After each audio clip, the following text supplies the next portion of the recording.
Chapter 28. The Church and the Publishing House. Duty of the Church to the Publishing House.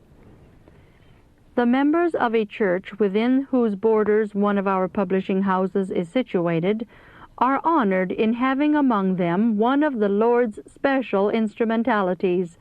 They should appreciate this honor and should realize that it involves a most sacred responsibility.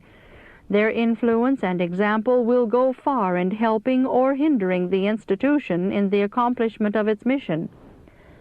As we approach the last crisis, it is a vital moment that harmony and unity exist among the Lord's instrumentalities. The world is filled with storm and war and variance, yet under one head, the papal power, the people will unite to oppose God in the person of his witnesses. This union is cemented by the great apostate. While he seeks to unite his agents in warring against the truth, he will work to divide and scatter its advocates. Jealousy, evil surmising, evil speaking are instigated by him to produce discord and dissension. The members of Christ's church have the power to thwart the purpose of the adversary of souls. At such a time as this, let them not be found at variance with one another or with any of the Lord's workers. Amidst the general discord, let there be one place where harmony and unity exist, because the Bible is made the guide of life. Let the people of God feel that a responsibility rests upon them to build up his instrumentalities. Brethren and sisters, the Lord will be pleased if you will take hold heartily to sustain the publishing institution with your prayers and your means. Pray every morning and evening that it may receive God's richest blessing. Do not encourage criticism and complaining. Let no murmurs or complaints come from your lips. Remember that angels hear these words. All must be led to see that these institutions are of God's appointment. Those who disparage them in order to serve their own interests must render an account to God. He designs that everything connected with his work shall be treated as sacred. God wants us to do much more praying and much less talking. The threshold of heaven is flooded with the light of his glory, and he will let this light shine into the heart of everyone who will stand in right relation to him. Every institution will have to battle with difficulty. Trials are permitted in order to test the hearts of God's people. When adversity befalls one of the Lord's instrumentalities, it will be shown how much real faith we have in God and in his work. At such a time, let none view matters in the worst light and give expression to doubt and unbelief. Do not criticize those who carry the burdens of responsibility. Let not the conversation in your homes be poisoned with criticism of the Lord's workers. Parents who indulge this criticizing spirit are not bringing before their children that which will make them wise unto salvation. Their words tend to unsettle the faith and confidence not only of the children, but of those older in years. All have little enough of respect and reverence for sacred things. Satan will unite most zealously with the criticizer in fostering unbelief, envy, jealousy, and disrespect. Satan is always at work to imbue men with his spirit, to quench the love which should be sacredly cherished between brethren, to discourage confidence, to excite envy, evil surmisings, and the strife of tongues. Let us not be found acting as his co-workers. One heart open to his suggestions may sow many seeds of disaffection. Thus may be wrought a work whose results in the ruin of souls will never be fully manifest until the great day of final judgment. Christ declares, "Whoso shall cause one of these little ones which believe on me to stumble, it is profitable for him that a great millstone should be hanged about his neck, and that he should be sunk in the depth of the sea." Woe unto the world because of occasions of stumbling! For it must needs be that the occasions come, but woe to that man through whom the occasion cometh. See Matthew 18, verses 6 and 7, Revised Version. A great responsibility is here placed upon the members of the church.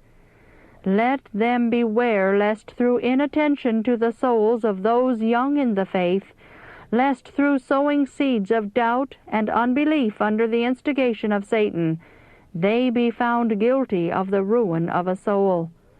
Make straight paths for your feet, lest that which is lame be turned out of the way, but let it rather be healed. Follow peace with all men, and holiness, without which no man shall see the Lord. Looking diligently, lest any man fail of the grace of God, lest any root of bitterness springing up trouble you, and thereby many be defiled. See Hebrews 12, verses 13 to 15. The power of satanic agencies is great, and the Lord calls upon His people to strengthen one another, building up yourselves on your most holy faith. Instead of cooperating with Satan, let everyone learn what it means to cooperate with God. In these depressing times, He has a work to be done that demands the firm courage and faith which will enable us to sustain one another. All need to stand shoulder to shoulder and heart to heart as laborers together with God. What might not be accomplished in and through the grace of God if the members of the church would stand together to sustain His workers, to help with their prayers and their influence when discouragement presses in on every side. Then is the time to work as faithful stewards. Instead of criticism and censure, let our brethren and sisters have words of encouragement and confidence to speak in regard to the Lord's instrumentality. God calls upon them to encourage the hearts of those who carry the heavy burdens, for He is working with them. He calls upon His people to recognize the sustaining power in His instrumentality. Honor the Lord by endeavoring to the utmost of your ability to give it the influence that it should have. As you have opportunity, speak to the workers. Speak words that will be a strength and an inspiration. We are altogether too indifferent in regard to one another. Too often we forget that our fellow laborers are in need of strength and cheer. In times of special perplexity and burden, take care to assure them of your interest and sympathy. While you try to help them by your prayers, let them know that you do it. Send along the line God's message to His workers, "Be strong and of a good courage." See Joshua 1:6. The managers of our institutions have a most difficult task to maintain order and to discipline wisely the youth under their care. The members of the church can do much to stay up their hands. When the youth are unwilling to submit to the discipline of the institution, or in any matter of difference with their superiors are determined to have their own way, let not parents blindly sustain and sympathize with their children. Better, far better might your children suffer, better lie in their graves, than be taught to treat lightly the principles that lie at the very foundation of loyalty to truth, to their fellow beings, and to God. In cases of difficulty with the ones who have them in charge, go directly to those in authority and learn the truth. Bear in mind that the managers of the various departments understand much better than others can what regulations are essential. Manifest confidence in their judgment and respect for their authority. Teach your children to respect and honor the ones to whom God has shown respect and honor by placing them in positions of trust. In no way can the members of the church more effectively second the efforts of the managers in our institutions than by giving in their own homes an example of right order and discipline. Let parents in their words and deportment give to their children an example of what they desire them to be. Let purity in speech and true Christian courtesy be constantly maintained. Let there be no encouragement to sin, no evil speaking or evil surmising. Teach the children and youth to respect themselves, to be true to principle, true to God. Teach them to respect and obey the law of God and the rules of the home. Then they will practice these principles in their lives and will carry them out in all their association with others. They will love their neighbor as themselves. They will create a pure atmosphere and will exert an influence to encourage weak souls in the path that leads to holiness and heaven. Children who receive such instruction will not be a burden, a cause of anxiety in our institutions. They will be a support to those who bear responsibility. Under right instruction, they will be prepared to fill places of trust, and by precept and example, will constantly aid others to do right. They will put a just estimate upon their own endowments and will make the best use of their physical, mental, and spiritual powers. Such souls are fortified against temptation.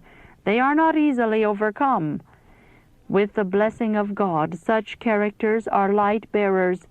Their influence tends to educate others for a business life which is a practical Christian life.